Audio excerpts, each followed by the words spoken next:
pumasok na sa lungga ng kalaban.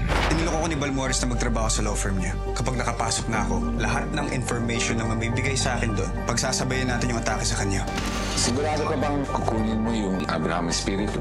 Baka suwagin tayo dahil sa kanyang prinsipyo. Ngayon natin masusubukan ang galing ng Atty. Espiritu na yan. Pinapatawag ka ni Judge. Gusto kanyang i-tour sa Balmores Law Firm. Ako na lang pala at saka itong law firm ang magiging pamilya mo kung sakali.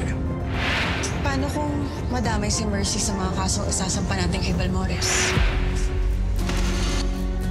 Wala kasi si Dad dito. May emergency meeting, but he's gonna be back soon. Huwag ka nang mag-abala pa, please.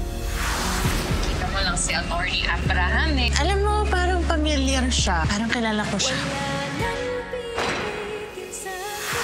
Carlo J. Caparas, lumuhod ka sa lupa.